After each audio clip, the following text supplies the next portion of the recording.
6 à 8 qu'on avait lu la fois passée, que nous avions lu la fois passée. Est-ce que nous pourrons bien aimer nous lever pour honorer la lecture de la parole du Seigneur? Lisons dans le nom de Jésus. L'Éternel, notre Dieu, nous a parlé à Horeb en disant: vous avez assez demeuré dans cette montagne.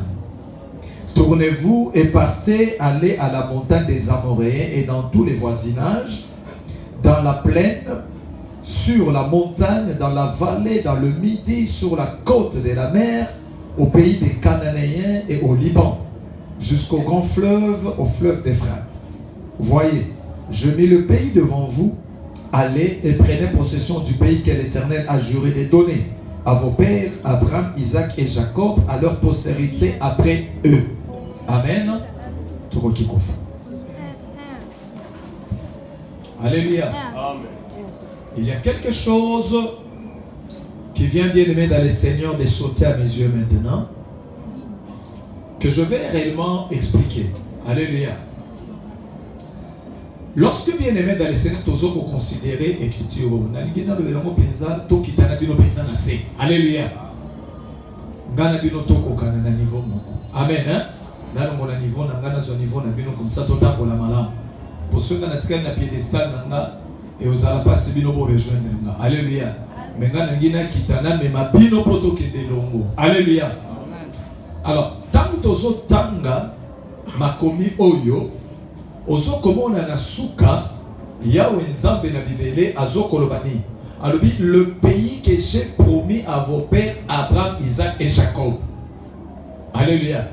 Ça dit, question pour le pays, je ne peux pas poser la question, mais pasteur. Barubi ezalaki le pays promis à Isaac, Abraham et Jacob. Bon, ndenge nyoso bisabiso tokende ko posséder pays yango. Bon pays yango biso tozaba na Jacob te. Biso tozaba na Isaac te. Biso tozali ba na Abraham te. Alléluia. Alléluia. C'est ça non? Ceux qui battent une question, yo koko na biso zeso, koko na biso za mandiango. Alléluia. Koko na biso ezali kapajika. Koko na biso ezali soki nani na ebité. Mais oui, bien aimé dans le Seigneur. Oyebi, c'est ça la question. Oyo n'a répondu que je crois que c'était le vendredi, hein. N'a répondu qu'il n'a pas Patrice. Oyebi, les écritures tant que zoko tanga yango, Bible lobby et ça écriture comment sainte. Il faut toi bien aimé dans le Seigneur na ko compléter yango. Oyebi soko tanga écriture moko okangami neloko moko okufi. Alléluia. Alléluia. Ndenge n'explique kabiso moi muke na lobaka Bible etinda kabiso lobi boye. Soki liso na yo ya mobali ezotinda yo kolula to kosumuka salani longola yango pe bwaka yango. Alléluia. Alléluia. Ezali commit. Ebi soki liso na yo ezokotinda yo kolula longola bwaka to pe soki loboko na yo ya mobali ezokotindika yo kosumuka salani kata yango bwaka yango. Sambla. Alléluia. Nalingi kaka na tuna motuna moko muke. Ndenge bien aimé dans le Seigneur, yo nanga tozali. Est-ce que miso ne lula na note? Tout le monde a vérité liboso na Nzambe. Alléluia. Tango tala wano lula te. Bon pour na nini mokona na olongola lisu note. Au Bible le bisoki lisu na yo ya mobali ezokotinda yo lula sana nini longola yango po osumuka kakaka te. C'est ça la réalité, non? C'est que Nzamba soko lingate yo sumuka parce que soki liso les akaka et kotinda yo sana nini olula. Alors soko luli ezape mabe. Alléluia. Mais on peut comprendre que depuis bien aimé dans les Seigneur tomandi kotambola na kati na biso awa na kati na biso bien aimé so ngina poser question yo ibana note. Hein? Tout le bapenza ya solo ibana note. Alléluia. Eba kamobo eba to balingaka ti pasenga ko eba kana to iba. Alléluia. To iba nga utu bakanga mkomo na eba miliki. Alléluia. Basombe miliki ba tshika mbamona salon. Batuno so babimi bazali banda papa alali na chambre. Alléluia. Ngane na fongola ya mwa na bandiko toka miliki tshana muno. soit dans temps où tu as mis que papa va venir te n'importe où talanga c'est pas kanga yo reste aux ébats ça te aux ébats ma bé nzamba bongo linde biso alléluia nzamba bongo linde biso si comme ta na koiba toiba na sakata loboko na yo alléluia oleka pensa bolikola mona batika mbongo pia loboko loka mobali ya mwasi alléluia ya mobali kai kamata okesoma mikati alléluia olie osokata loboko oyiba pe musuni na nzungu ya solo to lobuta toko sana te to ebisa na vérité yo kanisa ngete otala bobi eye mosantu te wa mosantu to zaka pe mabe yeso ki yesu te ndeto zapia wate alléluia po yesu akinde pona batu mabeti ayaki pona biso batu mabende to bongwana alors yamona zo kisambi omoni soko ke ozui écriture wana otangi yango bien aimé okoriske ozosumuka kana bimekasi nazui bakaka nde nazo continuer ka koi oui est-ce que bible loba keza loboko no wana est-ce que bible loba keza lisu na wana yango sikomoni soko tangi kaka Matthieu 6 wana osuki kaka wana yebaka kiriyo koi na libulu alléluia poko kende go disa soki na ngozo machette kata okokata loboko ke l'hôpital alléluia tokoya kotalo tokoyi biso ozama yele toza zomba alléluia toi so tekete nzamba ko tozo zama yele toza zomba pokati loboko sino tena loboko moko alléluia tolongola lisu moko donc eza kolinga simplement ko bana eza kolinga tolo ba simplement que makambu otoza koloba ese complétaka au moins écriture totango balobi Moïse a dit sabbat à Israël albini levez-vous allez prendre possession du pays que Dieu a promis à vos pères Abraham, Isaac et Jacob. Mais ce que tout le monde a continué en question de pasteur ndenge nini yo lelo osukabisa biso to kende ko posséder pays mais biso zaba na Abraham te biso zaba na Isaac te biso zaba na Jacob te ozomikos alléluia ozomikos to suis on a dit Galates chapitre 3 réponse na Mozalia Galates chapitre 3 Galates chapitre 3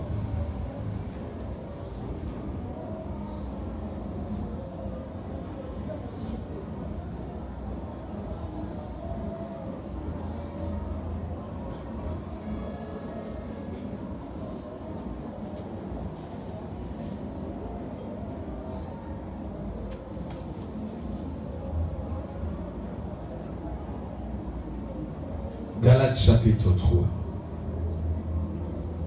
verset 15 à 16 Tokotanga verset 15 kilo verset 16 Yoka eloko Thomas Paul l'apôtre Paul nous écrit alors frère hein alors dit frère si comme balobi ni bachante je parle à la manière des hommes. C'est que Pierre Alingia Longwana langage spirituel a utilisé le langage Yabomoto. Obisoto qui comprendre facilement. Alléluia. Mais il s'adressait aux frères. Il a dit frère, je parle à la manière des hommes. Un testament en bonne forme. Au monde kota kei, siko aye kota lisabiso tangu papa. Azana bomo. Yambote papa kufasa la gani. Asala ka testament. Siko Paul alingi a tiré enseignement ne loko wana. Tu sais comprendre bien? Alingi a tiré enseignement ne loko wana. Un testament en bonne forme, bien que fait par un homme, n'est annulé par personne. Alléluia. N'est annulé par personne et personne n'y ajoute. Tu sais comprendre? Alors Paul, ce qui tata, azo sala testament na ye. Au moins tant tata zo comme testament. Et si à quel pas notaire à Salini, à notariat, on va bêtir va cacher, c'est que est vigueur de loi. Alléluia. Donc, n'est-ce comme Yohana, le col a yé moutoua comme qui yango, kaka yé moutoua zana makoki ya kolongo la pe comme qui ça, soka li a changé. Alléluia. Soka li a changé. Peut-être la comme qui a dit bon, ndaku nangai o ezali pona mwana nanga misato mamoni mwana ngo compliqué nga qui changer. Yé kaka yé moko. Alléluia. Et ça te yo mono qui changer. Yemoko mais ndenge akomi wana soki asa kufi donc aza susuna makoki ko changer en côté aza susuna makoki ko bakisa te. Alléluia. Siko lolenge tikala wana mutu akobakisa pe mutu akolongola azate. Tozo comprendre bien? Azate pourquoi? Parce que zali maloba oyo mowe ya tiki pe babetsa ko cacher tikali ndengwana donc ndenge tikali ba kosalela mboka kandengwana. Alléluia. Amen. Soka lobaki ndaku nanga ya makampa eza pona mwana nanga mibale mwana liboso lela na yo kaka. Alléluia. Pour ko changer te. Alléluia. Ezali eza volonté na ye. Etika lo changer te. Mais soki ye moko azalaki alobi bon namoni mwana nanga mibale te na pesa mwana nanga liboso alingaka kende pa notaire basaleni a récupérer a changer yango ba notari yango et puis etikali ndekwana. Alléluia. Mais tant que azate tant que asa kufi bakoko changer te. Ce qu'on prend dans ce bitala testament maloba oyo mowe ya tiki tata tiki donc tant tiki maloba wana lokola azate bakoki ko modifier yango te. Bakoki pe ko changer yango te. Bakoko bakisa te bakolongola te bakosalela mboka kandenge ye atiki yango nenga pesi volonté na ye. Amen. To continue. C'est quoi le Bible? Or les promesses ont été faites à Abraham et à sa descendance. Il n'est pas dit et aux descendants. Comme s'il s'agissait de plusieurs, mais comme il s'agit d'une seule et à ta descendance, c'est-à-dire à Christ. Alléluia. Alléluia. Maintenant, yokeloko Bible zakolo. Bible lobi Nzambe na bon Nzambe na ye apesaka ba promesse. Tozo comprendre. Nzambe apesi bilaka. Nzambe apesi ba promesse. Apesaki na ba promesse, apesaki na Abraham pe na descendance na ye. Omone Paul azolo. C'est-à-dire omoni azuna no langage ya bomoto na testament, siko alobi omoni valeur wana. Siko tokena mona maloba na Nzambe. Nzambe tango apesi promesse, mutu akoki kolongola te loko na promesse ya Nzambe, pe mutu akoki kobakisa te. Alléluia. Mais promesse yango Nzambe apesaki nani? Nzambe apesaki Abraham, balobi à sa descendance, babi na mwana na ye, babi na bana te. Alléluia. C'est que bilaka oyo Abraham ezalaki pona Abraham na mwana na ye.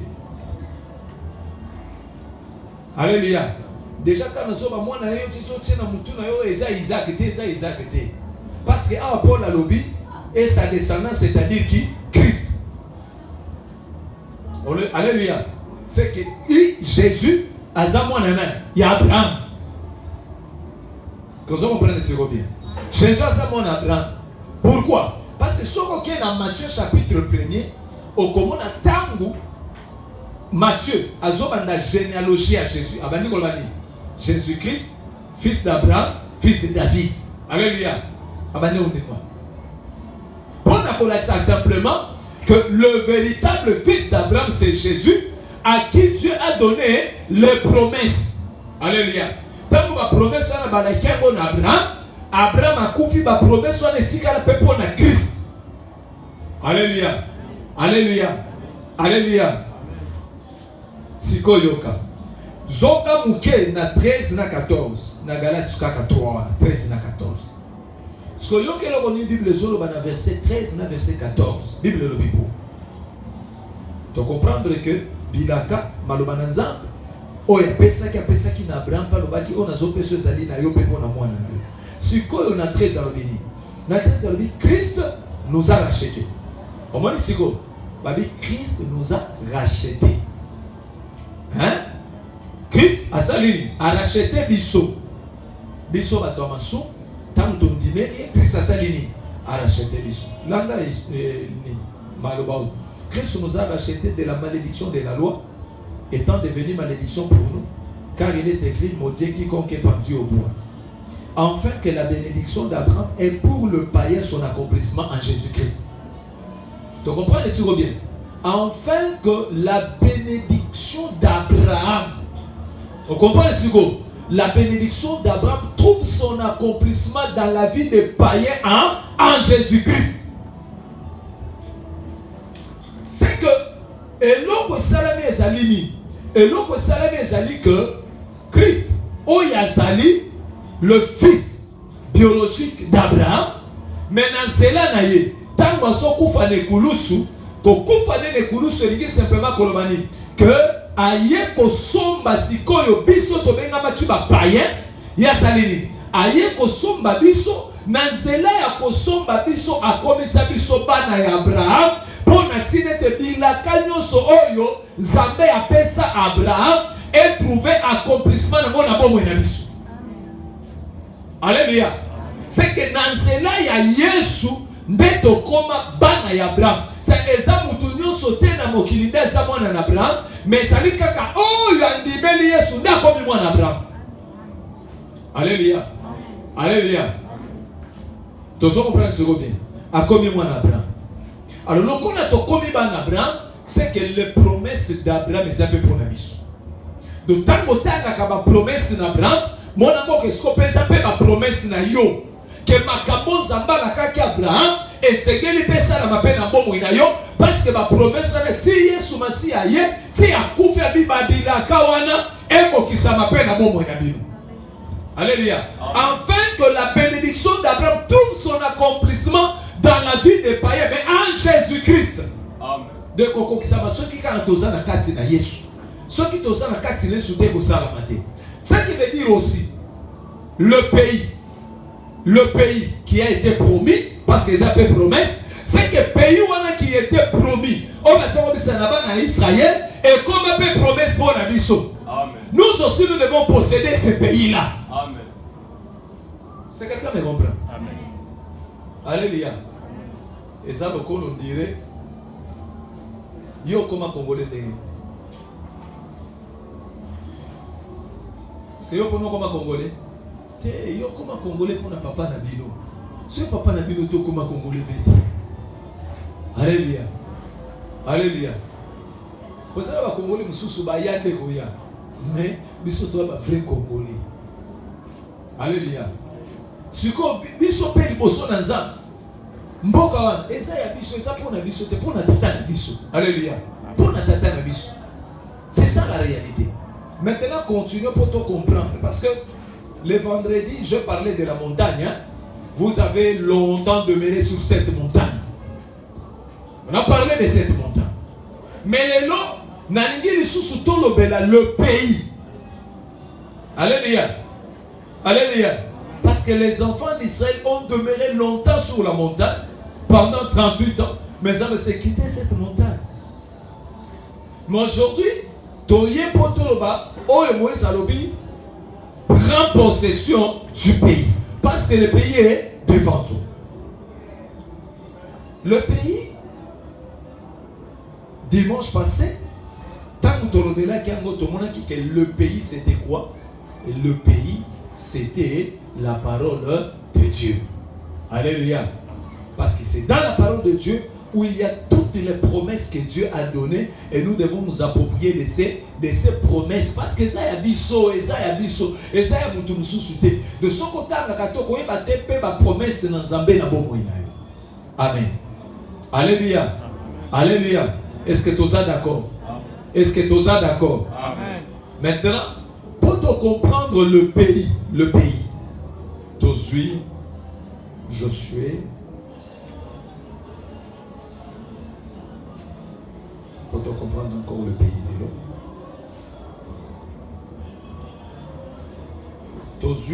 Josué chapitre 13.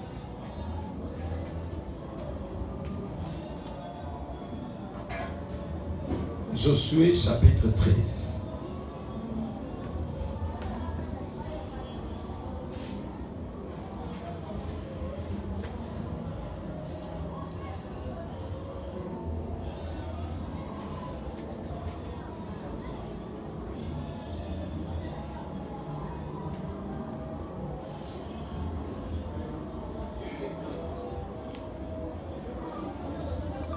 Ça va? Tout un verset. La 2. Bible dit, Josué était vieux, avancé en âge. L'Éternel lui dit alors, tu es devenu vieux. Tu es avancé en âge. Et le pays qui te reste à soumettre est très grand. Alléluia. Très grand. Voici les pays qui te restent, tous les districts des Philistins et tous les territoires des Guéchuriens. Ce que nous avons compris du territoire de Tinassé. Amen. Il s'est fait aussi que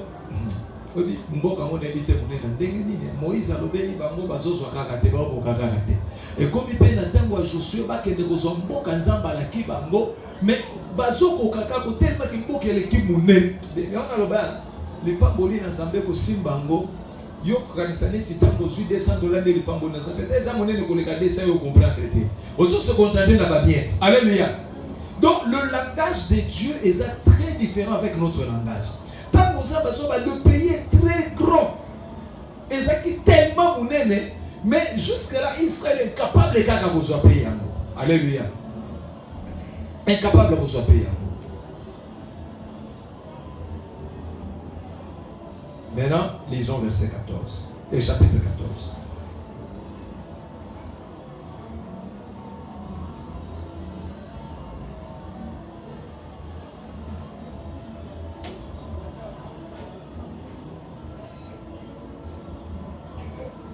Amen. Verset 14. Total du premier verset jusqu'à 4. Josué chapitre 14. Voici ce que les enfants d'Israël reçurent en héritage dans le pays de Canaan. Ce qu'ils ont reçu en héritage dans le pays de qui? De Canaan. C'est ça, non? Ce que partagèrent entre eux les sacrificateurs Éléazar, Josué, fils de Nun, et les chefs de famille des tribus des enfants d'Israël.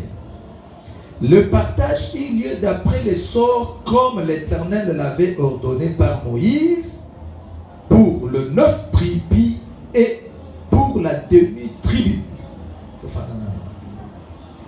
Alléluia.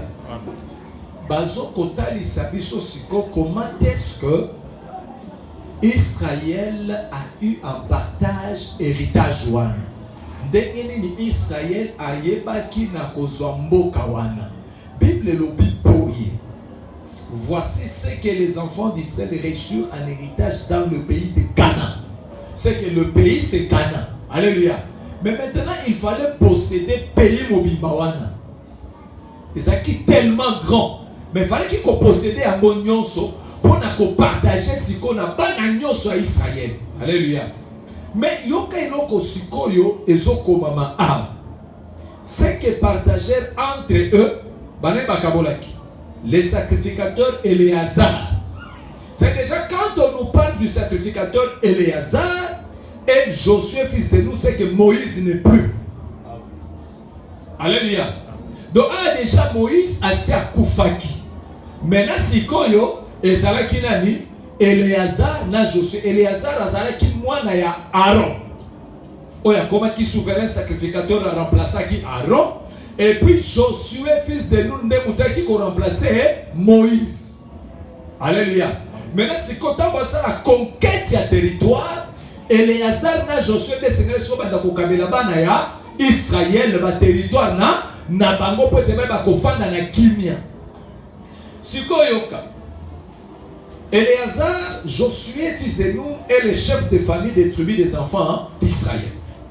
Le partage eut lieu d'après les sorts comme l'Éternel l'avait ordonné par Moïse pour le 9 tribus et pour la demi-tribu. Alléluia. Qu'est-ce qui s'est passé? Au Moniawa, Josué devait partager aux 9 tribus et demi.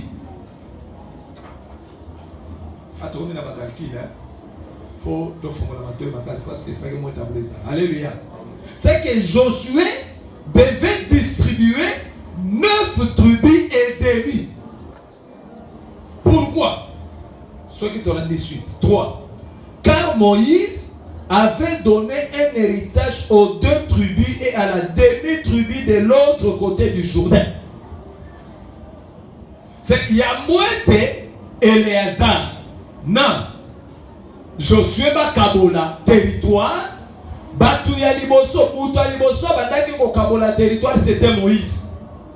C'est que du temps de Moïse, tant que bazo sa la conquête, il n'y a que 2 tribus et demi de bazo qui territoire. Amen. Hein? 2 tribus et demi. En soi, Israël Azaraki n'a combien de tribus? Si on a posé cette question, Israël a combien de tribus? Alléluia. Israël a combien de tribus? Pardon? Frère, pardon. Frère, pas assez réservé. Frère, il y a 12. C'est. Il y a bien noté. On va nous en donner. On a appelé ça 0. Maman Pharaon, Israël a combien de tribus? 12. 12. Israël a combien de tribus? Hein? 12. Bozasi. Bozasi. Bozasi. N'a-t-il pas te donner les bons ans? Alléluia. Alléluia. Est-ce que Israël nous a 12 tribus? Hein? Israël a 13 tribus. N'a-t-il pas te donner les bons ans? Alléluia. Israël a 13 tribus. Il y a une tribu qui ne participait pas à l'obtention et héritage, la tribu de Lévi.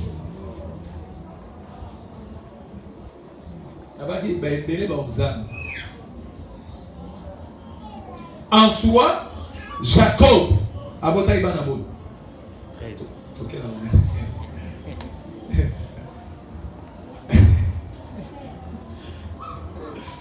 Jacob a voté Ibanabo. Pardon? Ah bon. C'est quoi? Jacob a voté 13. Mais Bazaki 13 tribus. Pasteur, comment? Hein? Parce que Jacob Tango a voté. Jacob a voté 12 garçons et une fille. Oh, en Israël, il n'y a pas une tribu d'une fille exatée. Parce que la fille, Nelly Sarabino, moi na moi si soka botami na famille na bango azali ya kobunga pour les la famille na yete. Alléluia. Amen. Yo lingaka chaque fois obone pas na bino so be pas na biso c'est pas na bino teke pas na bino. Alléluia. Nga soki nga tata no benga na bike pas na bino. Pour ezaka par hasard ndo na famille. Alléluia. Yango moni dina na kati ya ba tribu ya Israël ba ko tanga yete ba ko compter yete. Alléluia. Bakoko compté était. Pourquoi? Parce que Bible Lobaka, ainsi l'homme quittera son père et sa mère, s'attachera à sa femme et les deux deviendront une seule chair. C'est que yé moi na moi si fois zela moi na mobali aya ko zoyer pour que na famille na bango. Vous comprenez ce que? Pour que na famille na bango. Ya mwana dina tango balaka mwana ya Sichem. Bakoki ko compter yete pa ya Jacob. Amen. Bakonta est-ce que yoka na Israël baba tribu de Dina? Te pour ya ko kende ko sala libota na mobala mobala ye. Siko ba ko compter tribu wana na famille wana à cause aussi na ye. Alléluia. Alléluia. Siko bana ya Juda, plutôt bana Jacob batikali combien? 12. C'est quoi ba répondre que 12 mazwa ki? Hein? Et pour Bible les mathématiques, on va le baguer 12 mazwa ki? Hein? Hein? Batikali combien? 12. Potina kei. Batikali combien? 12. So tant Batikali 12. Qu'est-ce qui fait que dans le Bible bazaki 13 tribus? Au Komona, tant Jacob a ken Égypte, akutaki Joseph wabi n'Égypte. Tant akuti Joseph n'Égypte, Joseph a yé mukolo wana aya ko présenter Jacob banana ya botaki n'Égypte. Ça va? Pour Joseph abota banabon. Wana ezana ko ekoti. Abota banabon. Mais pas trop ça va répondre. Joseph abota bana mibale. Manassé na Ephraim. Alléluia. Tu le dis Ephraim, ma maman qui l'a resté. Manassé na Ephraim. Ce que tangu aye ko présenter bango. Yoka maloba Jacob. Alobi omoni bana oyo yo Joseph obota ki n'Égypte avant ngana ya. Nazui bango bakomi bana nanga. Vous comprenez ce que nazui bango bakomi bana nanga bakotanga manaligne nanga menaligne na yote. Ce que soki bazui mi bale Manassé ne frère bakisi bango na 12 bakomi combien? 14.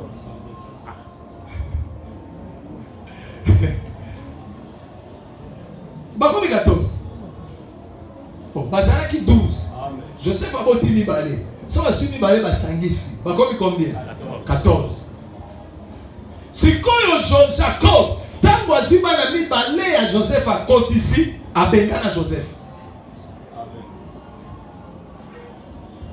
Alléluia. C'est que na Israël tribu ya Joseph ezalaka te. Batanga mote babengana Joseph. Nde bakotisa mi bale nde bakoma 13. Maintenant, ça te comprendre bien. Amen. Alléluia. C'est ce qu'on se tanga, au côté de la commune na kati ya Israël, la tribu de Joseph. À la place de Joseph, atanga ka Manassé d'Ephraim. Donc Joseph a comment mi balon. Il faut koufa pour mi balen debi. C'est tout un grand enseignement. Mais n'était enseigné en Bolivie. Alléluia. C'est comme un combat 13. Donc, il a commis 13. Maintenant, pourquoi batanga kabango 12? Parce que Nzambe, tango atali 13 wana, Nzambe pe aye azupe moko. Vous comprenez ce que Nzambe azupe moko abi, na zubango bakomi yanga. Donc, il a commis Nzambe bakotanga lisu bango te. Azwa kini, azui Lévi. Vous comprenez ce que tango azui Lévi a commis aye, bakotanga etende batikali 12. Parce que Lévi est héritage des Nzambe. Jamais bakotanga tribu ya Lévi en Israël. Jamais bako dénombrer bango bakocha bango na kati ya recensement te. Po baza ya Israël te baza ya Nzambe. Nde momo balobaka 12 tribus, mais en soi Israël azana 13. On comprend? Si quand Ozoya, baza combien? 12. Mais, à Tolobi, Josué et Sengele, ça la partage à combien? Il y a 9 tribus et demi. Alléluia. C'est que Moïse, on a tapé la mathématique, Bible les mathématiques. Alléluia. Tout ça, plus, moins, multiplication, division. Alléluia. Et c'est aussi comprendre bien. Pour nous, on a c'est comme Moïse, Yamboya Koufa, Tango Basakina Bana Israël, Babini l'Égypte, Bazoko Kedepon Natina va conquérir montagne. Tango Moïse, Zambé Komisalobi, vous avez longtemps demeuré sur cette montagne. Maintenant, vous devez faire quoi? Levez-vous et allez prendre possession du pays que je vous ai donné. Avec Moïse, ils ont conquis 3 territoires. Là, on n'est pas sur le pays. Pour ça, démarche, on va déjà nous comprendre place aux autres. Alléluia. Avions ça la manœuvre pour décoller. C'est comme Moïse, tant que bataboli batamona bana Israël, Moïse a longi 3 territoires. Alléluia. 3 territoires. C'est quoi yo na 3 territoires wana. Tant Moïse a demandé qu'on ça la partage. Moïse a tenu compte de quelque chose qui est très important. Alors, le col les a mabélé à Liboso, le col les a dit prémices, le col les a dit territoire à Liboso, Tozu, et Seigneur Topé Samo n'a pas premier. Alléluia. N'a pas premier. Faut se mettre on a ma casse. Topé Samo n'a pas premier. Moïse a joué territoire à Liboso, après Samo n'a Ruben. On a moi à Liboso à Jacob. Yaya Bango Nyos, après Samo Ruben. Alléluia. Azui deuxième territoire après Sango Gad. Pour Gad, azali epai ya Jacob aza mwana liboso te, mais pas ya maman na ye aza mwana liboso. Alléluia. Epai ya maman na aza liboso. Ruben epai ya tata aza mwana liboso, epai pe ya maman aza mwana liboso. Amen. Gad aza pe mwana liboso konanisa na mama na ye, parce que ne babotaki bango aboti 6 aboti 2 aboti 2 babota nde mwana siko azuba na liboso, siko aye kozwa Manassé oya sa mwana liboso a Joseph. Alléluia. Azui territoire bapesi, mais baye kotala tribu ya Manassé tellement que ezalaki munene kaka ndambu nde bazwaki pa. Tozo comprendre. Une partie ezwaka te, une partie dessus. Alléluia. Il y a un moment total balobi, car Moïse avait donné un héritage aux 2 tribus et à la demi-tribu de Manassé, Manassé de l'autre côté du Jourdain. C'est avant de traverser le Jourdain, Moïse a baissé 2 tribus, et plutôt 2 demi-tribus, il y a territoire. On va s'arrêter qui conquête. Soit il y a 9 tribus, Nandambo ya tribu ya Manassé na bazwa kapé territoire. Moïse a salini, Moïse a confié. Alléluia. Toye kokoma nene kosiko ya Josué. Josué presque une fois ça l'année. Il faut payer sa territoire après conquête. Amen. Yoga. Sorotangi 4 verset 14 et à chapitre 14 verset 4 Bible au niveau. Les fils de Joseph formaient 2 tribus, Manassé et Ephraïm. Et l'on ne donna point de part aux Lévites dans le pays, si ce n'est des villes pour habitation et les banlieues pour leurs troupeaux et leurs biens. Les enfants d'Israël se conformèrent aux ordres que l'Éternel avait donnés à Moïse et ils partagèrent le pays. Les fils de Juda s'approchèrent de Josué à Gilgal et Caleb, fils de Nun, Caleb, fils de Jephonné, le Kénésien lui dit, tu sais que l'Éternel a déclaré à Moïse, homme de Dieu, à mon sujet et au tien à Kades Barnéa. Ah oui, ça dit. Balobi bien, le fils de Judas s'approchait parce que Caleb était de Judas. Alléluia. Maintenant, les fils de Judas se sont approchés du bosson à Josué parce que quand on jetait les sorts pour natina kokabola les territoires, le premier sort oye tombaki ezalaki na tribu ya Juda. Chapitre 15. Verset 1er. La part échue par les sorts à la tribu des fils de Juda. C'est-à-dire que Moutali Bosso, Oyaki le sous Kozoa, territoire c'était Juda. Amen. Après Juda, deuxième territoire, ma pesa Hinana, Benjamin. Amen.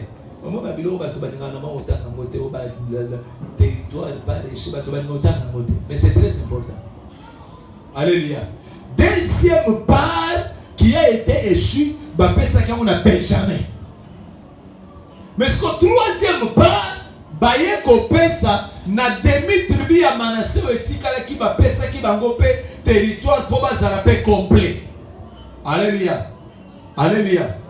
Ça veut dire que si bazala ki na Josué, ils ont encore conquis 3 territoires. Alors qu'il fallait le 12 millions sur bazala territoire.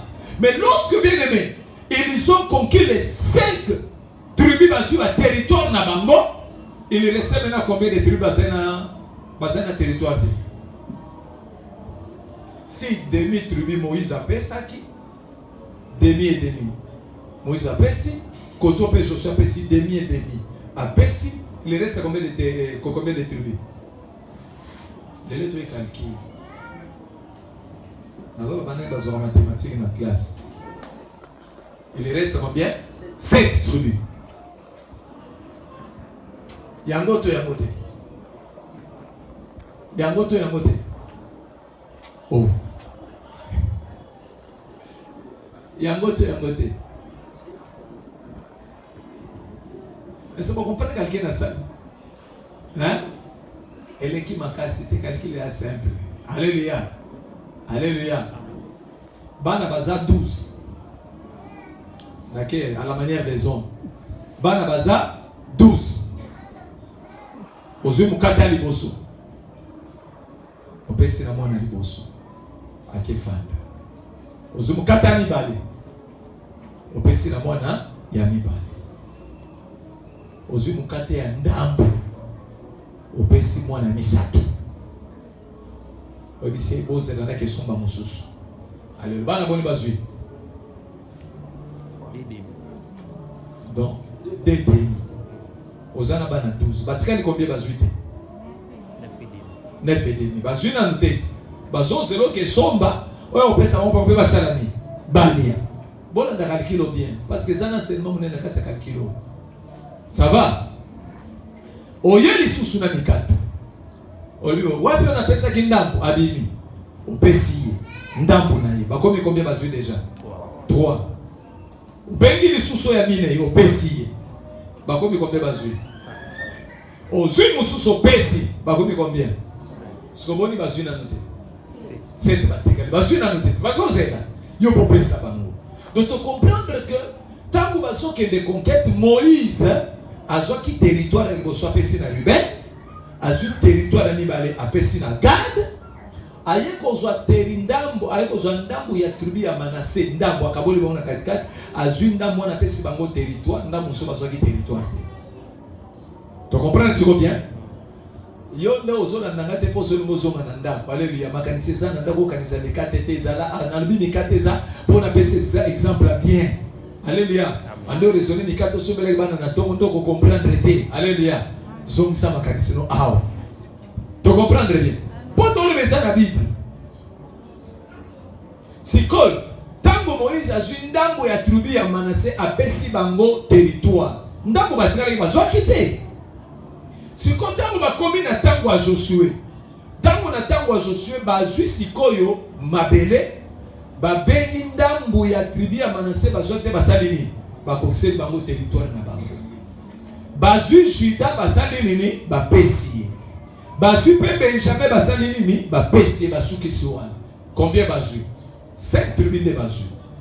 Lokola 5 tribus bazwi ba territoire na bango. Et tikale combien bazwa kite? 7.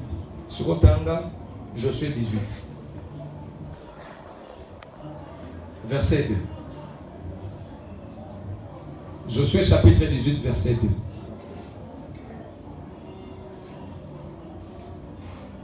Nangiso ki nazo yo pe fongola totanga ke ezala bien. Alléluia.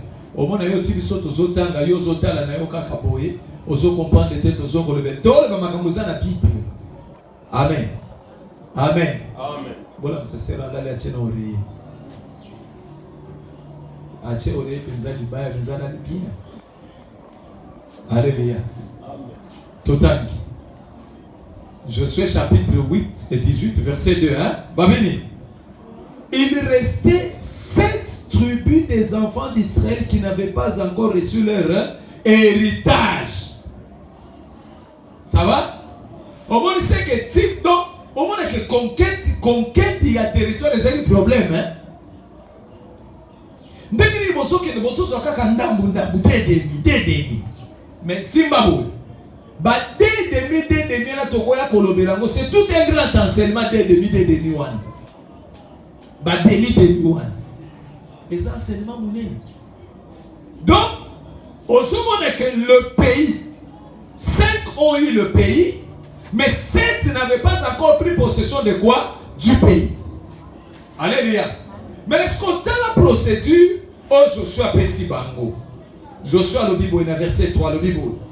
Josué dit aux enfants d'Israël, jusqu'à quand négligerez-vous de prendre possession du pays que l'Éternel, le Dieu de vos pères, vous a donné? Choisissez 3 hommes par tribu et je les ferai partir. Ils se révéreront, parcourront le pays, traceront un plan en vue du partage et reviendront auprès de moi. Ils le diviseront en 7 parts. Juda restera dans ses limites au midi et la maison de Joseph restera dans ses limites au nord. Alléluia. C'est que Josué peut qu'on négligé pour la conquête yambo. Bon tellement, bon pesaka 3 personnes à la tribu etikala 3 personnes natinda bango bakende kota la territoire. Ceux qui va moni va sillonner, va dessiner mon carte à livre. Pe ba kabolango na combien? Na 7 parts. Pour me melanga livre wana, ngana boa kandanga, pona wana pona sikoyo mabele ya moko na moko na sala nini na pesani. Tozo comprendre. C'est que ce qu'on que na 12 21. Oye sengeli bazwa territoire liboso eza 5. Se comprendre bien? 5 des fois bazwa territoire liboso, c'est ma 7 bakozwa après. 7 bakoki kozwa territoire avant 5 té. C'est pour ça comprendre. Amen. Et c'est pour ça comprendre. Na 12 wana eza lokola lelo na ndako na bino balambi babite papa na banda kolia. Alléluia. Papa na banda kolia bino bana botali botala na fenêtre bokenge de la papa la bi soka silisi ne ba olamba bino bana kolia. Aïe bobenga maman, tu es méchante. Alléluia. Ouais maman tu es méchante. Oui ne moi c'est. Ba mandaka liboso na bana. Alléluia. Mais awa nzamba azali très correct na makambo na zosa. Azui d'abord habité, batu bakozwa d'abord ezali 5. Mais na 5 wana eza na demi. Alléluia. Alléluia. Demi. Après ce qui 5 basi bazui, nesco 7 bakoki kozwa. Nous voulons tirer ces mouvements. Alléluia. C'est très important parce que pays des rois. Maintenant, allons-y quelque part. Matthieu chapitre 14.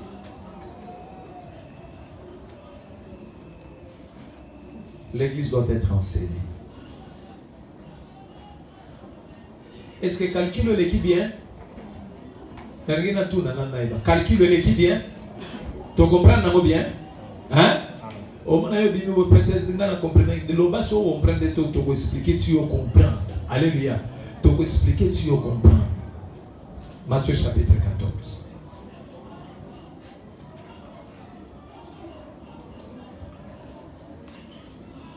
Matthieu chapitre 14, verset 15 à 19. Matthieu chapitre 14, verset 15 à 19.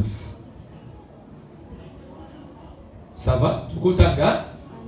Le soir étant venu, les disciples s'approchèrent de lui et dirent: ce lieu est désert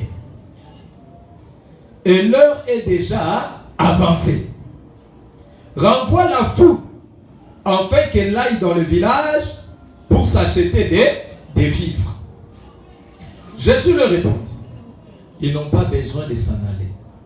Donne-leur vous-même à manger. Mais il lui dit: nous n'avons ici que 5 pains et 2 poissons.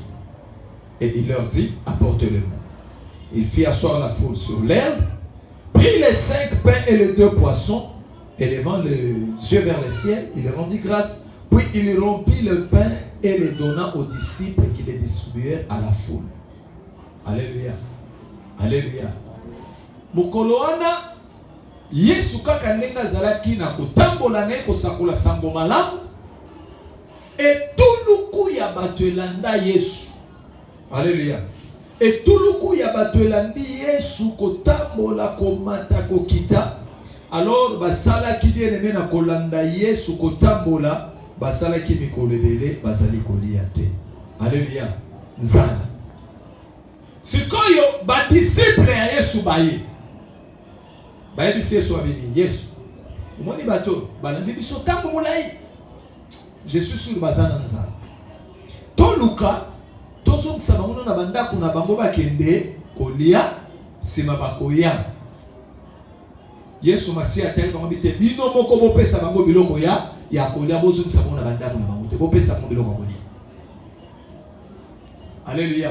Bopesa bango biloko kolia. Sikoyo bantoba batabi kete awa tozana biso pe na biloko te. Tozana na mapa mitano na mbisi mibale. Esa bibome melanga yango. Tamba memi mapa mitano na mbisi mibale. Ndesi ko Yesu atondi Nzambe abondeli azwi mapa mitano na mbisi mibale akaboleli bango. Alléluia. Akaboleli bango. C'est que tu dois comprendre que 5 wana, 5 territoires wana et à Liban.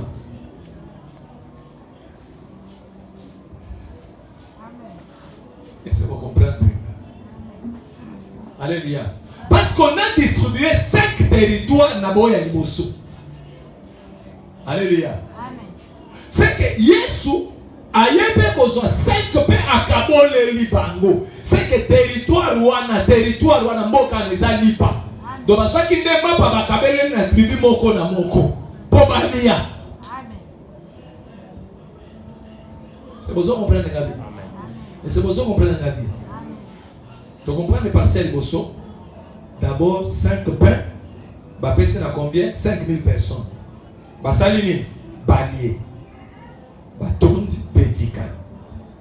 Toquez dans Matthieu chapitre 15. 34 à 36. Matthieu 15, 34 à 36.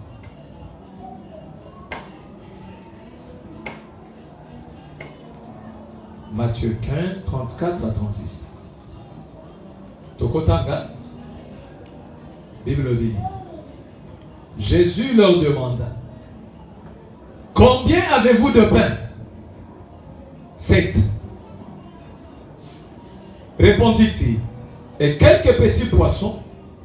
Alors il fit asseoir la foule par terre, prit les 7 pains et le poisson, et après avoir rendu grâce, il les rompit et les donna à ses disciples qui les distribuèrent à la foule. Alléluia. Alléluia. Amen.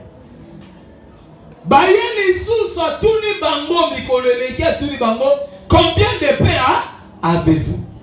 Nous avons 7 pains et des poissons. Donc, on sait que ma pain les a combien? Ils ont 12. Mais ma kabola mon habité mi balé. Amen. Vous comprenez bien. Alléluia. Alléluia. Donc ma pain ça là 12. C'est le mouvement et salama que pas à Moïse na Josué, deux mouvements moyen soit ça là. Alléluia. C'est que ma pain ça là 12, mais azuna nous 5 à des points où badala Josué faut pas ça là, bali à 5, après sina nous 5. Abombi 7. Amen. Alléluia. Si Manango a joué 7, aïe combien ça n'a combien? 4000 personnes. Oh bah là il faut 5000, oh bah ça qui 4000. C'est que Azwa qui m'a pas kabole qu'on habite ni balé. 5, 7. Na katika tchatchenzela.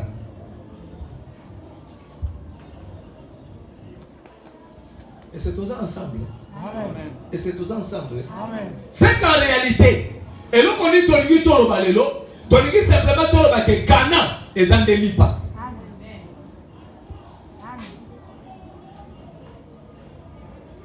Alléluia. Amen. Kana et Zandelipa. Yango moni, Yesu azalaki kokabelela bango de Kana. Habité, au moni makambo et salamaka, ce mouvement doit être répété. Ce que mouvement nini azuna nabité tout respecter maloba ndenge zalaki bozana mapaboni 5 ans yakarango ezalaka ndene wana pesa na bawo bazui si balango ba mususu pa bozana kombe 7 pesa pe bango donc akabola mboka wana na biteni ni bale akabola kana na biteni ni bale d'abord premièrement 5 nde sengeli bazwa si ma 7 bakoya koso. Ce qui sait que Bazui avant 7 et vous allez correcter. Au moins, ceux qui sont abandonnés dans le miracle, on peut ça 7 et 5. Elle est en dehors de la Bible. Mais pour ne respecter la Bible, à respecter convenablement, à suivre nous 5 à Pessi, 7 à Pessi, pour la Bible les à la cococa. Alléluia. On est sur tout temps, nous sommes à mapa, nous sommes à mapa, nous sommes à katsa mapa, enseignement mine les batailles. Il y a un qui sont comprendre les calculs, tout ça, dans Josué, pour comprendre le pays. Voilà pourquoi j'ai insisté sur le calcul. Donc, nous sommes simplement dans le kana oyo kana sam. Et loko yonzamba à la cabra, à la candelipa. Amen. Alléluia. À la candelipa. Donc, il y a muto ya zoli ya lipa yene mutazana mboka. Donc, on dit tango afanya sur 5 apesi bamoda ko si bamona mboka. Donc, 7 wana au 4 dans ma kota quitté. Mais pour ma kota, il faut se souma passer la nini apesa bango balande pour ma kota. Alléluia. Ce qui va continuer de ma sous possession, c'est que quand des éligo bani kolia.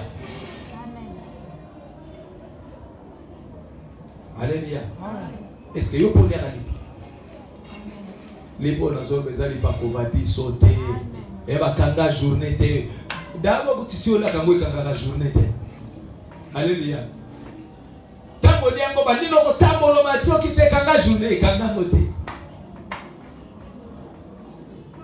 Wali se ba se ba kangelo mobi mate botika na kati. Alléluia. On a qui kanga journée. Kanga journée et kanga tani bomuté après 12 heures au garçon zal. Alléluia. Na lo belali poté wanate lipo yo bagade na balibeli badama bakota na repo babino to koti na mboka siko po badama lipa. Amen. Alléluia. Po badama lipa ebele badama lipa te de soso dame lipa te be moza na kati ya kana to za na kati ya pays te. Prendre possession du pain, c'est-à-dire c'est manger le pain. Amen. Alléluia. Mais ce qu'on a là 5 nde babandaka kolia sima 7 baye kolia après. Alléluia. Sikoyo au moins le nom tambolaka na ba chiffre. Hein? Le nom tambolaka na ba chiffre. Sikoyo tozui Éphésiens chapitre 4. Donc monsieur c'est pourquoi qui déjà. Kamboyo fait ça dans l'eau. Éphésiens 4, verset 11. Éphésiens 4, verset 11. Bible le Bible.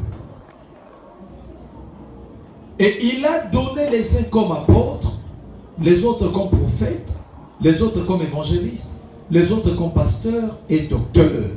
Pour le perfectionnement des saints en vue de l'œuvre du ministère et de l'édification du corps de Christ. Alléluia. Amen.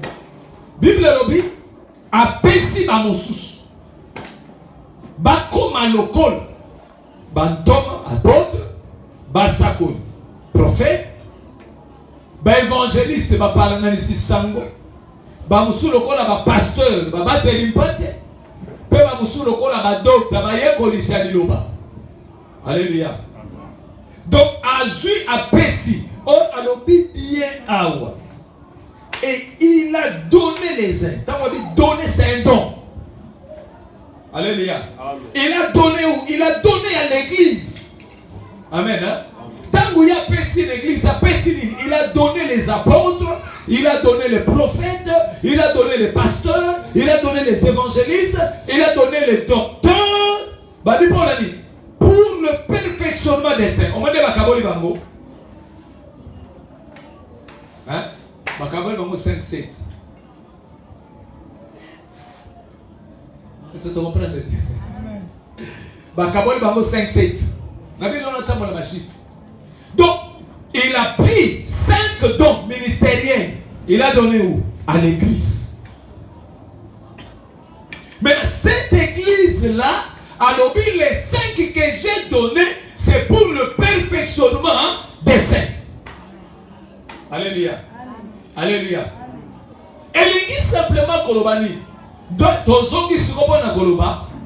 Donc si les 5 Bazuna nous lui pâté, les 7 ne peut pas avoir le pain.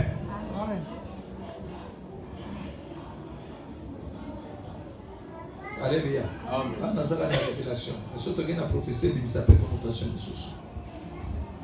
Alléluia. Amen. Les 5, ceux qui n'ont pas lié, 7 baboliate.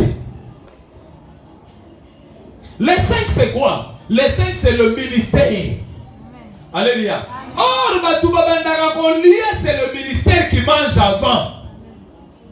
Amen. Alléluia. Amen. Ce qui ministère n'a le lié, peuple à lié. Ministère n'est pas lié, si manango est lié si peuple. Alléluia. Ce qui ministère n'a le lié, peuple est lié. Il y a un moment de spectacle qui dit à l'objet 5, 7.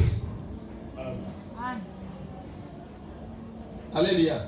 5, 7. Koliani, lipa. Donc 5 débats sont banakolia lipa. Si banako 7 bakoya olia sima après 5.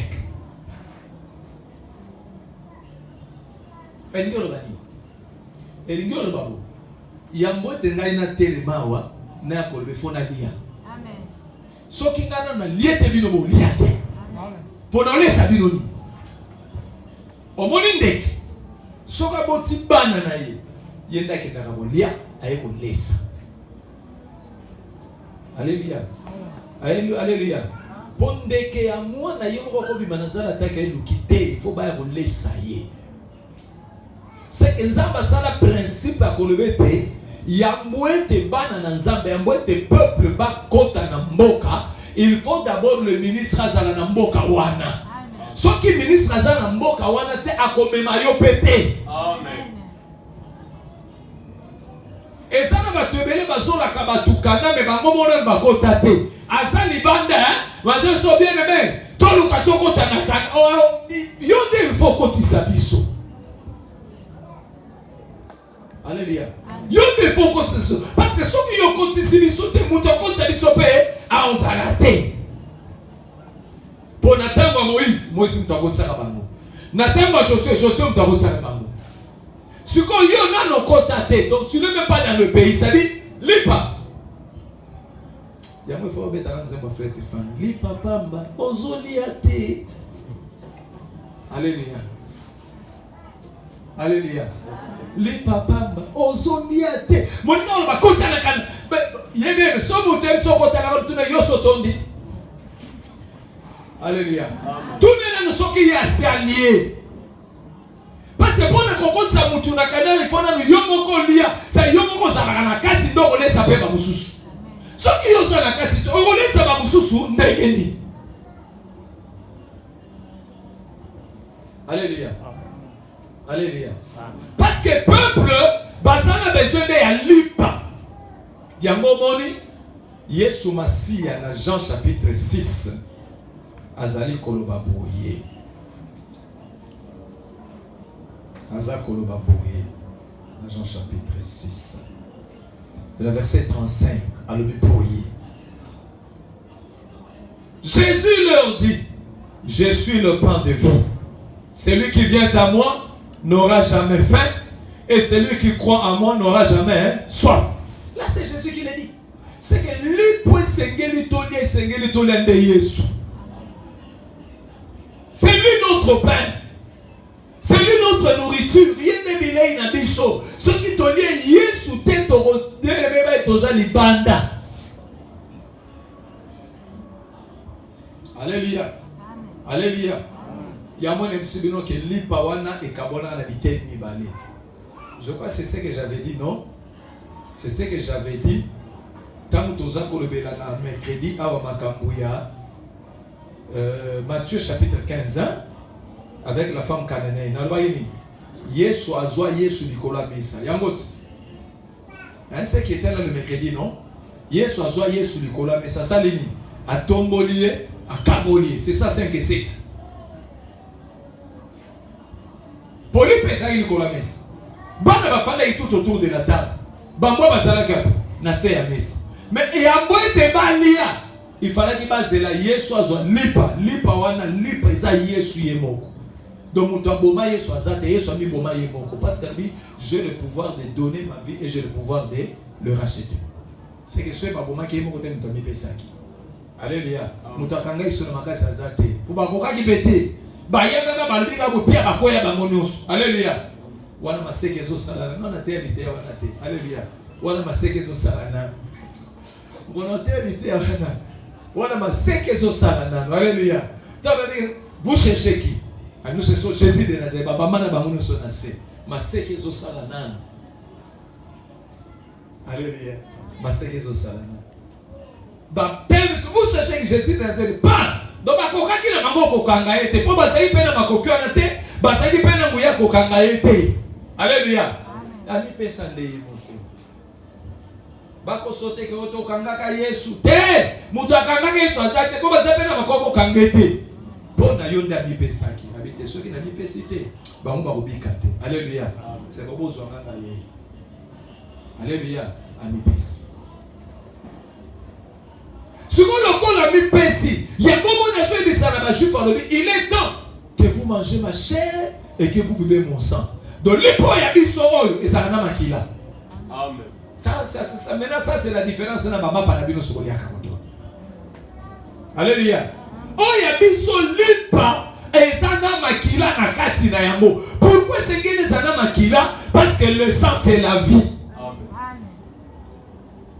Alléluia. Amen. Alléluia.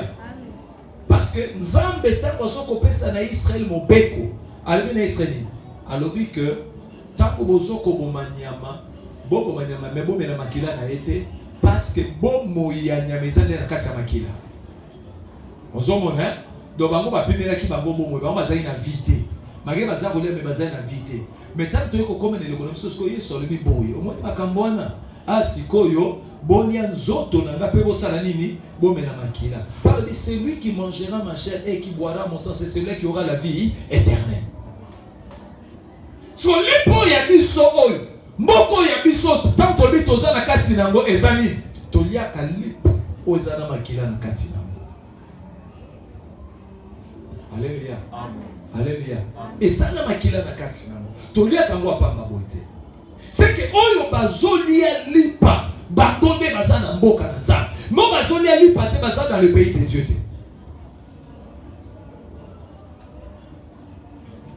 Oyebi exemple moko ka na ngena zoke na personne na loba ni bandelia. Pour nous comprendre ce que zolia lipa. Tala bien aimé. Na loba ki na lobi soki la main droite ezoko tindi kayo sumu ka salani. Parce que ça peut être la sina teya biso ebele. Boye bien ngo. Soki loboko ya mobile ezoko tindi kayo sumu ka salani.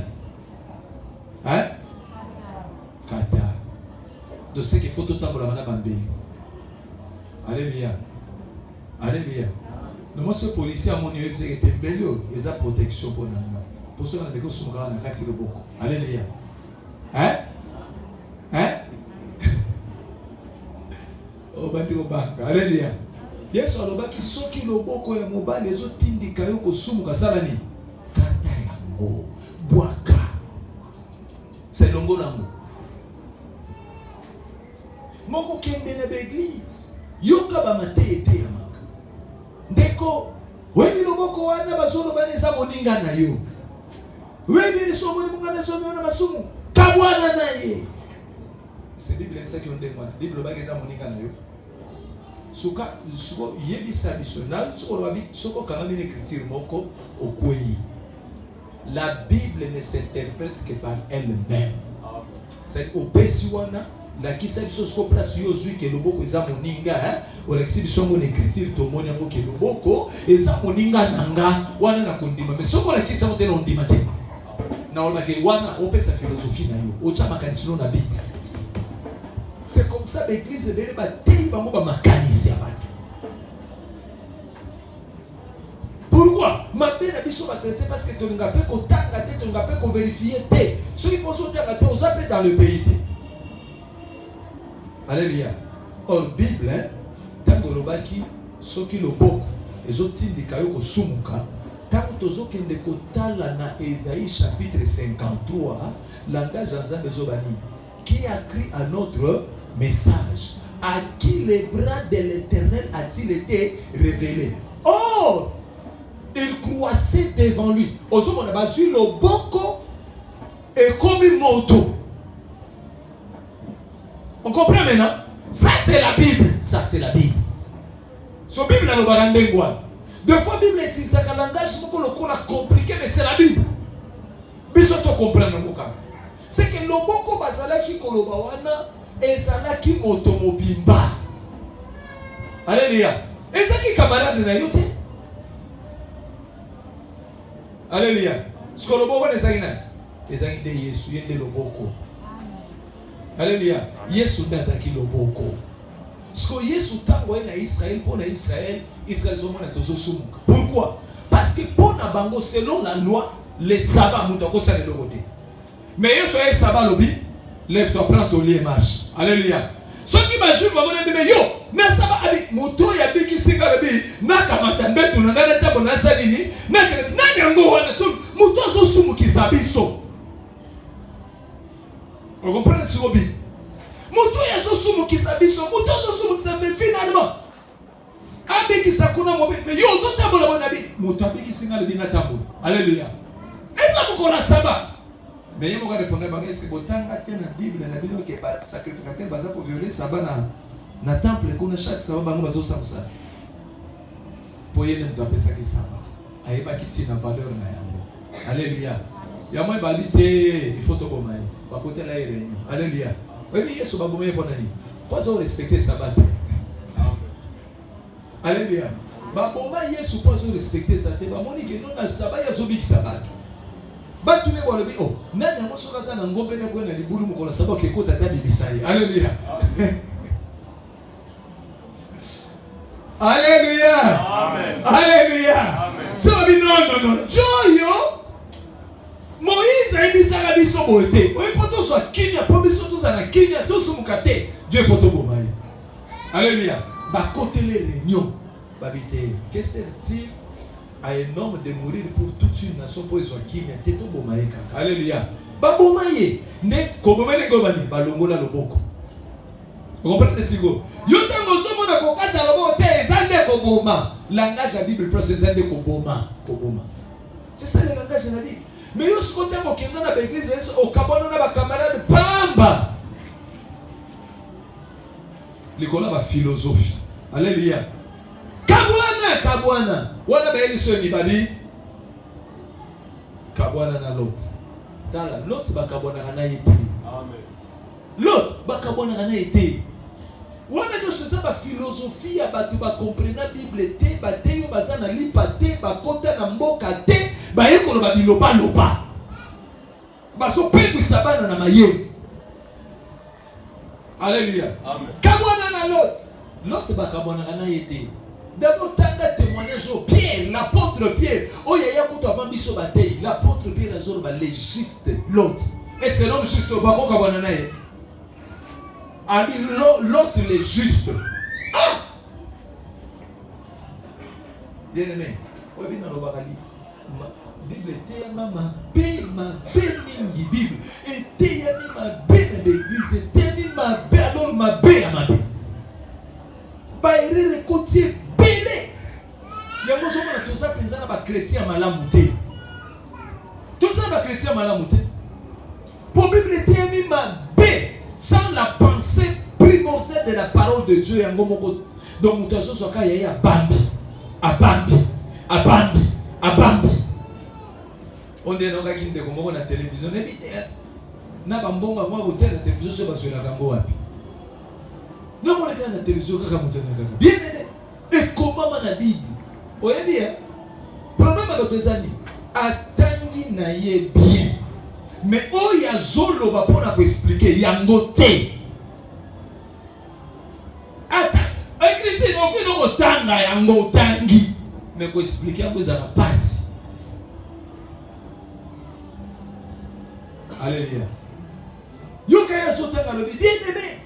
Et comment était depuis les temps de Jean-Baptiste jusqu'à nos jours, le royaume de Dieu est forcé et ce sont les violents qui s'en emparent. Oui, ça c'est l'écriture dans la Bible, amen. Mais ce qu'on peut, ça c'est une explication. On déplace l'explication bien au Kosi, l'ongwa. Alléluia. Akagini, Léokai. Nassou le Kandé Komoko. Oh, il y a ça violent.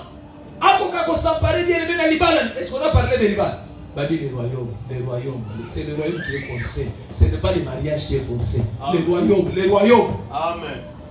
Déjà, dans le royaume, on le tient Liban au Kosi. Et le bas dans le monde de Komoko, dans le PC, les gens le disent Tala. Et ça, le corps a balambi, biloko a bien, il y a kitoko comme ça solo. Au biloko a qui. Autant on a un solo comme kitoko. Mais basui kaka acide sulfurique, mon mami balé, bacheka na kati bien. Et des lignons. Alléluia. Malgré solo, et ça déjà ma paix. De là, on voit qu'il y a mon coco pakisa ma balle. Et même si nous ce message comme il faut. Alléluia. Pour ça, on est au Obiga. Au Koufi. Mais yo, on a sonné biloko elengi ya malamu, mais l'homme l'hôpital au Koufi. Batu na Koufi va prendre elengi biloko bien. Tes salariés ya bien, tes salariés mabe.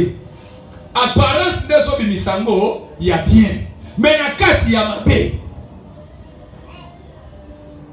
Ndemo moni belé tozo kufa kaka bo toyoka ba philosophie. Toyoka ba philosophie sans vérification. ma bébé n'a pas ça to vérifier à Kati. Bah il a mis sur un to qui to ça. Mais c'est un to qui to té. Ça n'a pas temps pour vérifier. Alléluia. Ça n'a pas peine attendre ni ko ba ke bien mais lui pour ma sope so zali pa madame. Té to li alipa. Alléluia. Amen. To li alipa. To li alipa. Ya omoni a préféré que Zulipa a kabole on a biteli balé. Azu koto 5, koto 7. C'est quand tu Jourdain à 4. Alléluia. Je pense que Jourdain des autres a les pays en deux. Alléluia. Et il y a une partie Zali de l'autre côté du Jourdain. Il y a une partie Zali dans le Moussa Jourdain. Alléluia. Zalanga moi. Mais pour être peuple allié, il faut nous, le ministre, allié bien. Ce qui est allié, n'a pas laissé bien. Mais ce qui tombe allié dans nous, moi je dis que bien nous beaucoup. Pour nous, ça peut être ces angles à banda. Voilà pourquoi dans le Baka, yo peuple de Dieu, ça l'attention à ma toy na yo. Ça l'attention à ma toy. Pour ma toy yo ezali akoyoka n'importe quoi té. Alléluia. Surtout les dimanche le kende au kabilo rezoloba. Ceux qui m'entendent dans les toy akoyoka. Ozami. Ma toy il faut l'exercer. L'oreille doit être circoncis. Pour na koyoka koyoka nini na koyoka pe nini na koyoka té. Libota na nzambe soko solia bien te ba keke bazoka ngelo nzela ya lona. Bazoka ngelo nzela lona so ba kote bien te nzela lona ndezoka nga mama na to kendelo na be bakangelo pot. Po kokota lona lité ya ndemu tokotsa bisolo. Alléluia. Lité ya ndemu tokotsa bisolo. Ezali te biloko na so te lité bazote ya biso nde kotsa bisolo. Ce qu'il faut vérifier c'est que Matthieu quand il kotsa nga lona te bilisanga na lona. Pour Jésus, Azul sa même banto malobi allez prêcher et dites le royaume de Dieu est proche. Alléluia. Atini bango va préparer ma tout pour le royaume. Mais ce que qui va pire ma ke ba tei ma est-ce que ba toy ba kota na boko zinanzam? Ba kota te. Alléluia. Ba kota te pour l'ité ya nyo soko tsaka do la te. Alléluia. L'ité ya nyo soko tsaka do la te. Ya na maté soko tsaka do na maté soko tsaka do la te. C'est que nous en tant que peuple de Dieu, c'est que nous avons des oreilles exercées, matoyo ezali circoncise, matoyo ebi koyoka liloba na Nzambe parce que na nzela liloba continue faire na nzela liloba continue. Si on a on so baso so faut vérifier ngo talobi est-ce que ça ya moto ya moté, est-ce que moto vraiment apesinga autaki lona to autaki kana se parce que makamoto sana ngo lelo ezali kona na période akaba. Akabazoka les 450 prophètes à Baal. Ba matin na bango na likolo te ya, basuka kana se ba damali pate. Yoka bazo sakabaka va, le Seigneur sera avec. Yosi sa mutu le Seigneur sera avec toi. Yo mona Seigneur bozaka kate. Amen. Yo na Seigneur bozate. Pe motinga na bozaka te. Mose bisabwa na que le Seigneur est avec toi. Vois, tu vas les battre. Ah! Abba. Alléluia. Amen. L'homme a ce qu'il s'en bat. Alléluia. Va car tu le battras. Alléluia. Tala est belé. Tala est belé. Mais oh, il y a un takilol. Avec un langage moussous. Il y a un somme Mikolo, so nous comprenons de Boba Outalol. Bazana langage de Kokana Batino Somme Kilité. Alléluia. Tango Michaye. Akabatuni. Oh, Miché. Il y a une sangasiko. Adio. Va, le Seigneur est avec toi. Yoga Siwaka. Ah, mais j'ai kakalelo ben sigelo comme malamu. Kala nyuso benanga telo comme malamu te. Kakalelo kakalelo miché vraiment. Yoga Mishaba le Kamuki. J'étais dans les conseils célestes. Kuna neza kana makambo. Amen. Kuna zakandena ba film. Kuna zakandena ba vérité. Alléluia. Amen. Abi j'étais dans les réunions célestes. J'ai vu le Seigneur avec ses anges sur son trône. Paix à son retour. Qui enverrai-je pour séduire Akab? Et j'ai vu les bergers frapper les brebis dispersées. Akab a tomboki. Dis-moi quand il y a la prison. Oh, Lion dit so be so be vérité ndima pe yango ndima. Au moins là quand tu as fait le rabo. Oh et l'obélia ya Michel ezaki pour nous sauver. Bah il ici déjà que le berger a été frappé mais les brebis sont dispersées. Ayoki na wadi bon. Mais quand même ayokaki. Amen. Quand même ayokaki. Pour azan esquisse ayokaki. Amen. Akei sikoyo. Aïdisi Josaphat bazaki na bibo. Josaphat yo lokolo yo zarwa ya Juda yo tikala kana bilamba wana. Tikala kana. Bonga lokolo na zarwa Israël lokolo makambo balobi yango ifona se déguiser. Alléluia. Akanisa ni soso se déguiser pour son nzambe. Boso na nzambe ba se déguiser kate. Amen. Okoka pete. Pas ebinos. Amen. Pa alati bilamba lokolo musali likolo char. Pa parce que ni batali batali te wana yete batali Josaphat wana amakaza bilamba rombe wana yete. Alléluia.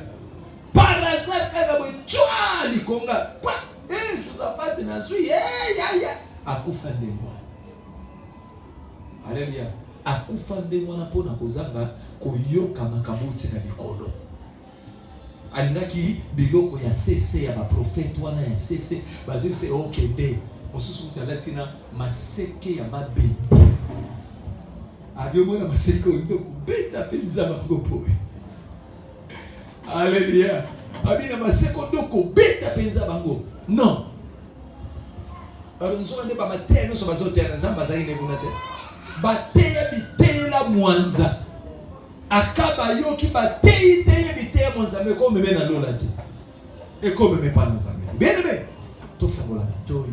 Makasi mingi to simba makambo na nzambe poto kende malamu na parce que balobi au moins tant autant que faisait balobi. J'ai donné à l'église les uns comme apôtres, prophètes et consorts, pour le perfectionnement des saints. C'est que nous avons le travail de te rendre toi saint parfait. Parce que dans l'éternel, il faut y avoir un homme parfait. Ande kotikana makelele azamba so pambola mutu moko wana mpwasa. Alléluia. Wande bato balingana l'église. Amen. Mkolini yokokolo.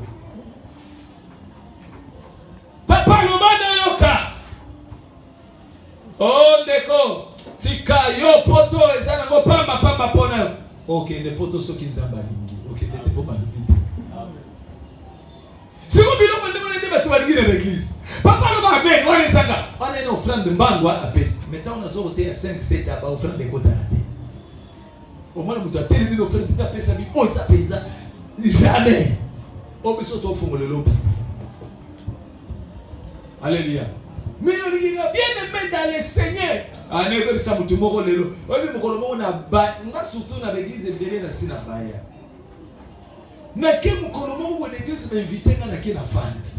Na ka pe lokola pasete, ne ka lokola mondi. Na na tsena ba simple na ke pe na koti. Yoka prophète. Aujourd'hui, nous allons étudier les 3 onctions qu'avait reçu David. Ah, ça c'est bien. Alléluia. Et ça c'est bien. Déjà, thème appelé si, cela bien. Cela bien. Je ne suis pas carné dans la Bible. Je suis pas comité. C'est le cas où on a un thème vide. Et quand tu as versé mon côté, je suis la femme. Les 3 dimensions de l'onction qu'avait reçu David. Les 3 dimensions de l'onction qu'avait reçu David. Amen, papa, Loma.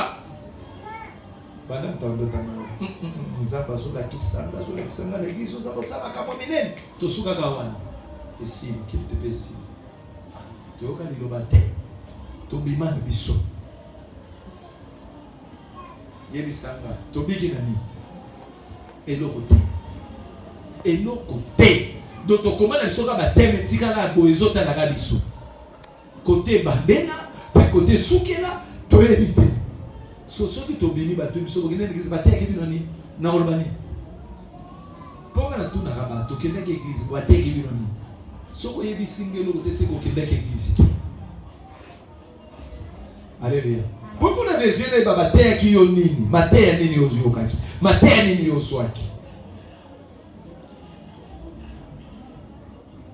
Polilo bande ko bikisa yo Bible lobi dans l'heure de détresse. Ils invoquèrent l'Éternel et il envoya sa parole. Alléluia.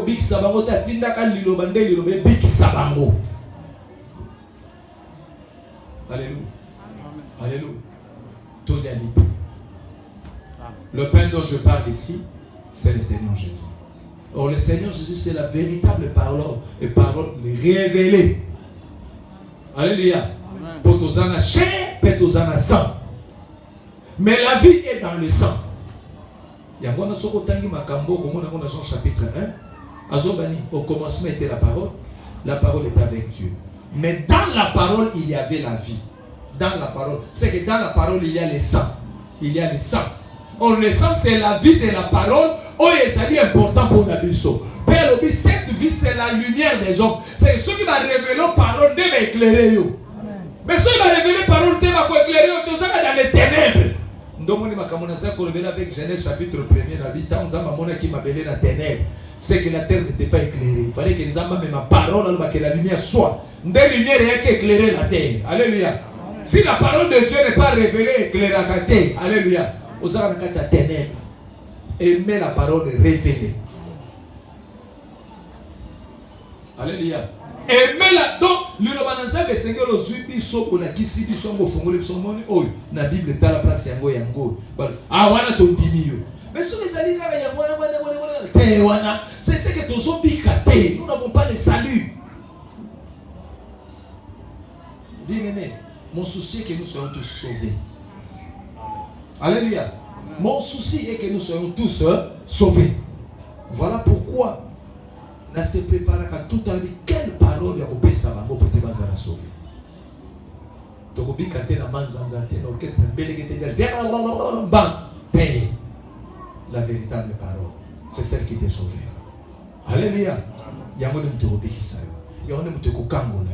Il y a un monde qui te Yesu alobaki alobi na ba juif baza kolanda Yesu baza ina makambo ba juif bazolanda ye amoni que ça bazolanda na kabola bona nanga ba tokende te des fois na ba Yesu azai makamakasi alléluia ba juif bazolanda matali yo ba babi vous connaîtrez la vérité et la vérité vous affranchira. Alléluia. Ne saurait dire vérité vous affranchir. Bazai na bango kolanda ye mais on a n'a pas dit vérité. Alléluia. Pour que le bagoué la vérité de vous la franchir. Alléluia. Est-ce que toi aussi tu connais la vérité? Vérité ça où nous sommes tous au côté. Peut-être nous sommes tous au côté. Bah mensonge est belé na carte. Bien mais je vous dis bah mensonge est belé. Ouais pour que le monde tombe que les prédicateurs moi quoi. Toké quand réunion ka passer to fandika ba ba pese maloba ba passer aux ana ba nkomo na comprendre na raté. Faut savoir pas quand on la vérité. Pour ba vérité. Alléluia. Aya télé. Yoka ya ligandi biso makamuna makasa mona biso zaba na mike. Alléluia. Na ashi to zaba mike na mulimo to mikolo. To yoka. Bien-aimé dans le Seigneur. Je voudrais vous dire une chose. Loba papa oligo loba ni po. Biso zaka moto ofuma loba to yoka. Ce temps me beta loba un na boaki. So eza malamu de na tika ko ekoti. Aïe yoka. Je priais et j'ai demandé au Seigneur de me montrer l'ange de l'église du réveil. Il y a quoi il a moutambo Abraham. La détale. À quoi il a moutambo Abraham. Donc ça il a passé. J'ai prié, j'ai demandé à Dieu. Qui est l'ange de l'église du réveil du Congo? Et le Seigneur me dit, tu ne le vois pas? Ah. Mais je demande au Seigneur, mais je ne le vois pas. Mais tu ne le vois pas. Mais il est à côté de toi. À côté de moi, c'est qui? Donc, le Seigneur me montrait Albert Kakeza, Tika! Pour y monsieur Zama, c'est qui te tourne l'obaga sur place. Alléluia. Et les catés. Et les catés. Il y a une exception pour ça. Là, c'est l'église. L'obaga kanaï enseignement dans la Bible, mais ceux qui disent non dit pas. Là, c'est l'église. Mais Tika. Tika. Tika tololi eti anigalba tololi eti en plein culte tololi. Alléluia. Tololi eti esili ye moko azongi ake fanda tant bapesi mosala nzambe aleka kankeze moko maloba ye liboso ya biso abi mosala nzambe tika biloko wana Alléluia, tika biloko wana yo lingi ndimisa biso eloko ezalaka te. Mais avant de yebisa te biso na l'ange de l'église te biso l'ange de l'église toyeba po bato mosusu bakasa nde tozala na basena nzambe bamosusu bazala bamosusu bandimaka na bango bayebi na bango eloko te bandimaka mais biso mato efungwama toli ne tika biloko wana ti lelo asalango lisusu te po yebi ke bato baza baopposant. Alléluia, opposant radical tolobi tika biloko wana esimba te l'ange de l'église bon soko lingi tofungola Bible tobanda kopapana na Bible nani to papa ni nan to comprendre Bible le dit sur l'âge comme ça to ba soki makambo zo beza solo to ezala kuta. C'est qu'en réalité ce n'était pas Dieu qui lui parlait, c'était un démon. Alléluia. Démon ne mtaza wolo. Comment qu'on peut se bloquer aux alliés en dehors de la parole de Dieu dit exemple mtabi Seigneur. Si les lois parlent kambote azongela pe susu ambote abi ba opposant. Alléluia. Ba opposant. Biso benga biso to kene ba benga biso ba opposant. Alléluia. Ba opposant tika. Ba opposant. Poto kondi mabilo papa papa. Tondi mabilo papa papa. Tondi mabilo ko ezana fondement biblique. Soki to mona na fondement biblique de tondi, mais soki ezana Bible de tondi ba. Et on a le bala soki le Bible ezala raté. N'habite ni to ngato ko sama. Alléluia. Moi to fandika boye. Ezalo kola ba musulman. Bazo pe écriture. Ouais barambo. Bazo pe écriture. Ba musulman ba bi. Ba vite nzambe ebisaki Moïse. Ôte les sandales de tes pieds parce que le lieu où tu t'étais c'est un lieu saint. Alléluia. Et ça la Bible hein. Abia mbongo biso to sambela to tika mapapa na libanda. Alléluia. Mais moi bien ko iba mapapa na bozonga na ndako. Alléluia. To kotala sebo bozonga bien. Ya biso bene soko kangami na écriture moko kweyo kufi. Amen. Na retourna bien ça va. Et ça oui, et ça l'écriture na mon les écriture parce que pesa explication na ngombi olobani. Oh mone kolongola ndeo lobana ngo basali na zana mususu wa. Wende baloba. Kolongola sandala makoleza kolongola masumu. Yo oyoka pe bataya munde ngwanati. Yo kango bataya munde. Bitila mwanziza na mbuku yo haleluya. Okolongola sandala za kolongola masumu po isinga eti Bible isema saki begwana. Webi des fois dans action ngi bakamate musana badiko sekana sekina bi bo mwana. Kolongola sandala eza masumu. Bon, ce qu'on bénit, c'est la biso na Bible, l'exception qui m'a commis sandales et alisum, sandales et alisum. Au comme la Bible, bandal les loti 2025 comme on a voté. Alléluia. Mais yo fan dans l'église on dit amen papa. T'es qu'on dit amen t'es le royaume. Alléluia. Bah ça qui Moïse a l'ongolande ma somme pas sur pour ça parce que ça qui est ça qui t'avait dit que kolongola sandales et alisum. Albango bazui babandi pe kolongola sapatu babandi ko sabela kande wala sapatu. Alléluia. Ya wani baibela bango banzamba bi baiba ba wala mapapa na zadwe. Alléluia. Atiki ne boutique côté kuna ke kuna zo sambela baibi mapapa kenda. Alléluia. Yesu alobaki na Moïse alongola sanda. N'est-ce alobaki na biso to baba sanda. Il faut na to comprendre les enga koloba nini poto sale na moto to sale na moto. Alléluia. Bon les années biso so ne to sa moto c'est to sumuka. Hein? To baba ki na Moïse alongola sanda. So biso te to la ta basapato to sumuka. Omoni siko. Amen. Tika nzamba pambola. Tika nzamba kumisama. Tika nzamba sanjolama. Alors, nzamba sunga toka kolobela deni et demi. Alléluia.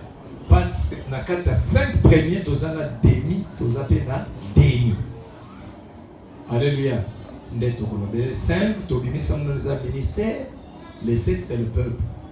Avant que le peuple puisse écouter le message, le ministère doit manger. Le ministère faza na lo la yoka. Tango ko yoka ndako ya ko pesa bomo. Soka za na lo la ta ko pesa bomo te. Amen. Pesa pour moi. Il faut que ça, le loba peut expliquer à mon église. Maintenant, dans les 5, il avait demi et demi. Demi, elle est chose à ma première année. Alléluia. N'a demi mon sous. Que Dieu vous bénisse. Que le Seigneur te bénisse.